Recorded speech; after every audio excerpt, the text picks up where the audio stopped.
Hallelujah, hallelujah, praise the Lord. అయితే ఇక్కడ లూకాసు వార్తలో ఏం రాయబడింది? లూకాసు వార్త 11వ అధ్యాయము 23వ వచనము. అక్కడ ప్రభు ఏం చెప్తున్నారంటే, నా పక్షంగా ఉండని వాడు నాకు విరోధి అన్నాడు. అంటే తన పక్షంగా ఉండటం అంటే ఏంటి అంటే, మనం లూకాసు వార్తలో అంటే మత్తయి సువార్తలో 15వ అధ్యాయము 7వ వచనంలో ఒక మాట రాయబడింది. అక్కడ ఏముందంటే, 99 మంది నీతిమంతుల విషయమై కలుగు సంతోషము కంటే ఒక్క మనిషి, ఒక వ్యక్తి తన మనసు మార్చుకుంటే, ఒక వ్యక్తి తన మనసు మార్చుకోవడానికి మనం దేవుని సన్నిధిని నడిపించగలిగితే, అతనికి సువార్త చెప్పగలిగితే, అతనికి దేవుని వాక్యం చెప్పగలిగితే, అతన్ని దేవుని పాదాల దగ్గరికి తీసుకురాగలిగితే, ఆ 99 మంది నీతిమంతుల విషయమై కలుగు సంతోషం కంటే పరలోకమందు ఎక్కువ సంతోషము కలుగుతున్నది. హల్లెలూయా. పరలోకమందు ఏం కలుగుతుంది? ఎక్కువ సంతోషం కలుగుతుంది. ఎవరు కలుగుతుంది? ప్రభువు కలుగుతుంది. అందుకనే ప్రభు అన్నాడు, నాతో కలిసి సమకూర్చని వాడు, అలాగనే సమకూర్చని వాడు నాకు విరోధి అన్నాడు. కాబట్టి మనం క్రీస్తుకు విరోధులుగా ఉండకుండా ఉండాలంటే ఏం చేయాలి? ఎల్లప్పుడూ కూడా మన సాక్ష్యాన్ని ఇతరులతో పంచుకునే వారమై ఉండాలి. సమరయ స్త్రీ వెళ్ళి ఏం చేసింది?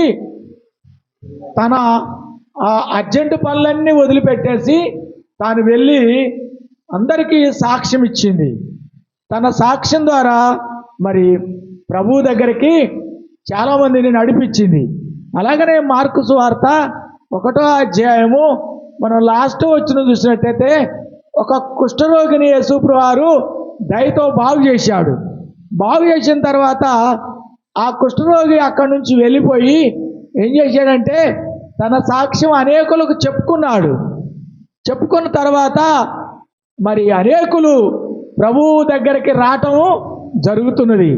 కాబట్టి అతడు అక్కడ ఆ ఇంటిలో మరి వారు కూర్చోడానికి స్థలం లేకపోతే అరణ్య ప్రదేశమునికి వెళ్ళి అతడు బహాటముగా తన సాక్ష్యాన్ని ప్రకటించాడు.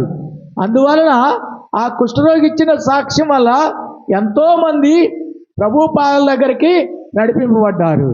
అలాగ నడిపింపబడటం వల్ల ఏం జరిగిందంటే, వాళ్ళ పాపస్థితి మార్చుకున్నారు, వాళ్ళ యొక్క త్రాగుబోతుతనాన్ని మార్చుకున్నారు, వారి యొక్క దొంగతనాలు మార్చుకున్నారు, వారి యొక్క అబద్ధాలు మార్చుకున్నారు, వారి యొక్క పోకిరి చేష్టాలు మార్చుకున్నారు, వారి యొక్క అహంకారాన్ని మార్చుకున్నారు.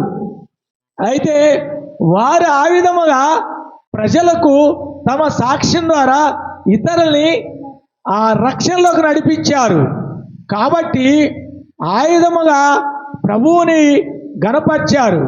కాబట్టి మరి దుండగులను, దుష్టులను, అనేకమైన అక్రమముగా తిరుగుతున్న వారిని, మరి ఏమీ దోసక వ్యర్థముగా తిరుగుతున్న వారిని ప్రభు సన్నిధిలోకి తీసుకొచ్చి వారి కుటుంబాలని బాగు చేశారు. వారు కుటుంబములకు సహాయం చేశారు.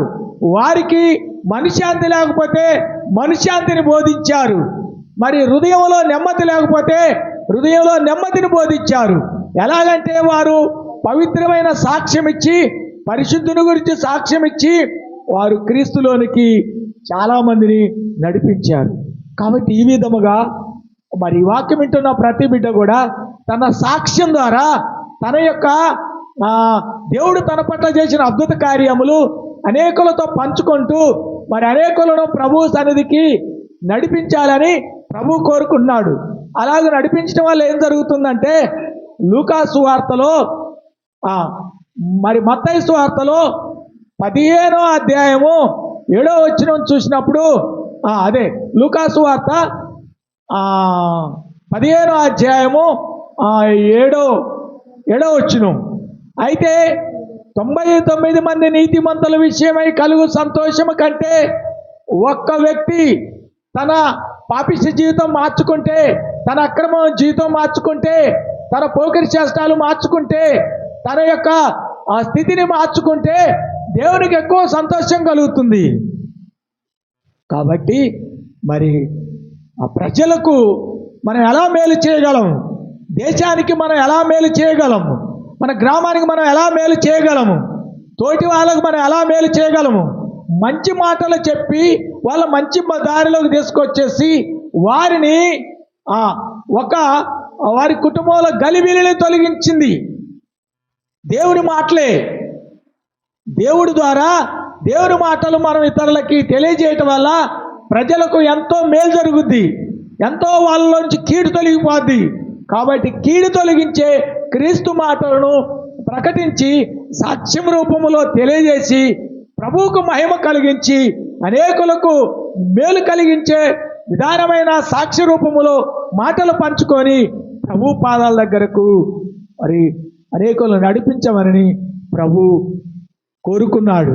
అలాగనే మనము యోహాను సువార్తలో 4వ అధ్యాయము 34వ వచనం మనం చూసినట్లయితే అక్కడ ఏం రాయబడిందంటే, ఆ విధంగా దేవుని పని చేయాలనుంది, ఆ విధముగా సాక్ష్యం ఇవ్వాలనుంది, ఆ విధంగా దేవుని పనిలో పాలు పొందాలనుంది.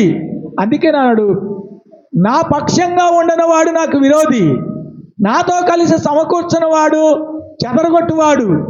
కాబట్టి చెదరగొట్టే వారికి కాదు మనం ఉండేది, సమకూర్చే వారికి ఉండి దేవునికి స్నేహితులుగా ఉండాలి, దేవునికి ఇష్టలుగా ఉండాలి, దేవుని ఆరాధించే వారంగా ఉండాలి. కాబట్టి అనేక జీవితములు మరి వారి సాక్ష్యాలు చెప్పడం వల్ల తాగుబోతులు మారారు, తిరుగుబోతులు మారారు. అనేకులు వ్యర్థమైన మనుషులు తన జీవితాన్ని మార్చుకొని కుటుంబాలు బాగుపడ్డాయి. కాబట్టి గ్రామాలు బాగుపడ్డాయి. మరి దేశానికి ఇది ఎంతో మేలుకరంగా ఉన్న విషయం కనుక ప్రతి వ్యక్తి కూడా తన సాక్ష్యమును ఎదుటి వ్యక్తికి పంచుకొని దేవునికి మహిమ కలిగించవాలని ప్రభువైన యేసుక్రీస్తు నామములో తెలియజేస్తున్నాము. ఆమేన్. ప్రార్థన. ప్రేమ, నమ్మకం, కనికరం గల తండ్రి ప్రభా, ప్రతి బిడ్డ జీవితము మార్చుకున్నట్టుకు, ప్రతి బిడ్డ యొక్క మనసు మారుటకు, వారి హృదయములో శాంతి కలుగుటకు, వారి హృదయములో నెమ్మది కలుగుటకు, వారి హృదయములో ఆరోగ్యం కలుగుటకు, ప్రతి విధమైన దుష్టిని కార్యములు తొలగిపోటుకు నీ బిడ్డలకు ఆరోగ్యమును, ఆయుష్ని, బలమును, శక్తిని అనుగ్రహించి, ఏ బిడ్డకైతే నెమ్మది లేదు ఆ బిడ్డకి నెమ్మది కలుగును గాక, ఏ బిడ్డకైతే ఆరోగ్యం లేదు ఆ బిడ్డకు ఆరోగ్యం కలుగును గాక, ఏ బిడ్డకైతే శాంతి లేదు ఆ బిడ్డకు శాంతి కలుగును గాక. మన ప్రభువైన యేసుక్రీస్తు నామమునకు మహిమ కలుగును గాక. ఆమేన్.